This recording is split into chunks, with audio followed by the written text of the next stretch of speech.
Bien-aimés dans le Seigneur, que Dieu vous bénisse et vous comble de son amour. Soyez fortifiés et marchez avec assurance, car notre Dieu est vivant. Il est le maître de temps et des circonstances. Il est celui qui assure notre lendemain. Il est le pain de vie qui rassasie nos âmes. Il est la source d'eau vive intarissable et avec lui, nous ferons des exploits. Bienvenue dans notre partage quotidien. Ce matin, nous allons partager la parole de Dieu, le thème de notre méditation, ambassadeur pour Christ, citoyen du royaume de Dieu. Le Seigneur veut nous parler. Dans 2 Corinthiens, le chapitre 3, le verset 1 au verset 5. En parlant ainsi, commençons-nous de nouveau à nous recommander nous-mêmes, ou avons-nous besoin, comme certains, de vous présenter des lettres de recommandation ou de vous en demander. Notre lettre, c'est vous-même. Une lettre écrite dans notre cœur que tout le monde peut connaître et lire.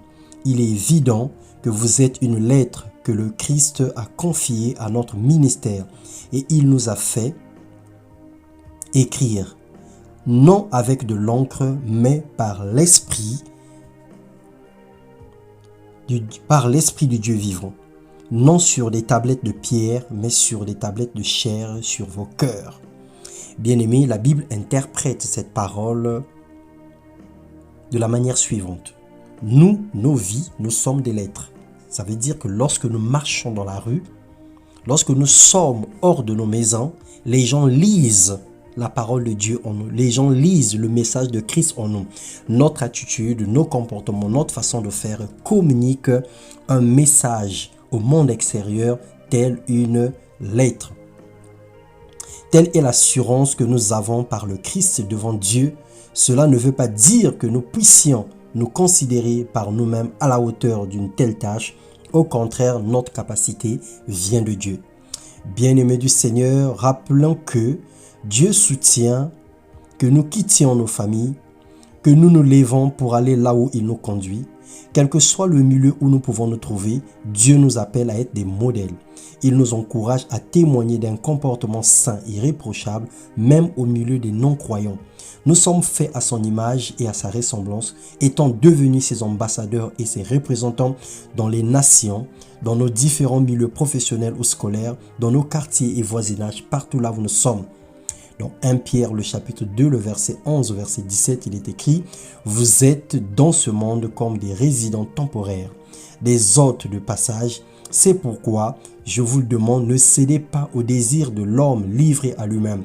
Ils font la guerre à l'âme. Ayez une bonne conduite au milieu des païens, ainsi dans le domaine même où ils vous calomnient, en vous accusant de faire le mal, ils verront vos bonnes actions et loueront Dieu le jour où il interviendra dans leur vie. Lorsque le Seigneur appellera certaines personnes au salut et à la conversion, ces mêmes personnes doivent bénir le Seigneur parce que nous avons été des modèles pour eux. Mais ils ne doivent pas dire, comme certains ont l'habitude de dire, que si cette personne va au ciel, ça veut dire que moi également en tant que païen, je rentrerai au ciel.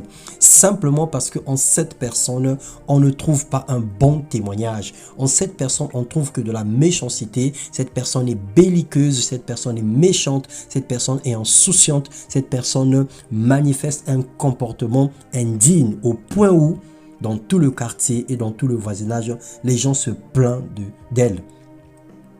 Dieu nous déplace, nous envoie et nous établit loin de notre quotidien et parfois très loin de nos pays pour le servir, pour faire sa volonté et manifester sa gloire.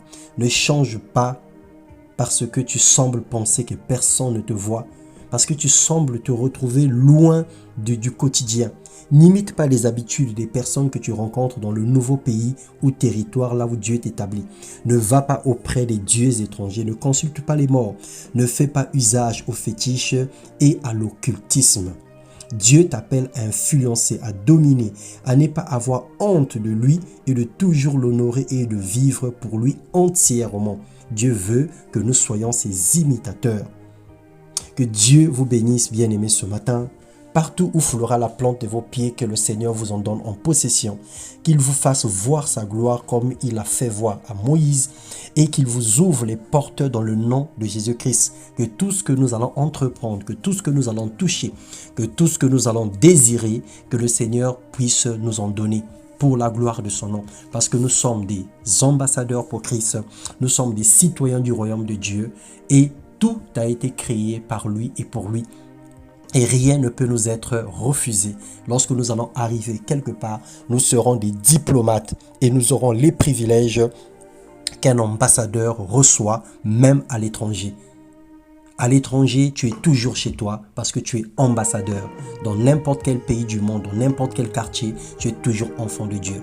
Tu conserves ton passeport diplomatique et c'est à toi d'emmener le comportement du royaume dans ton environnement.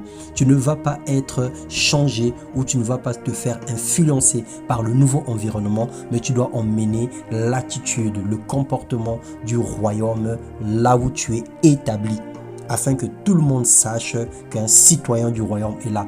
Partout là où il y a des ambassades, il y a toujours un drapeau du pays qui est représenté. Alors toi, tu es ce drapeau-là. Partout là où tu marches, les gens verront en toi que tu es citoyen du royaume divin. Que le Seigneur te bénisse et te fasse du bien ce jour. Au nom de Jésus-Christ. Amen.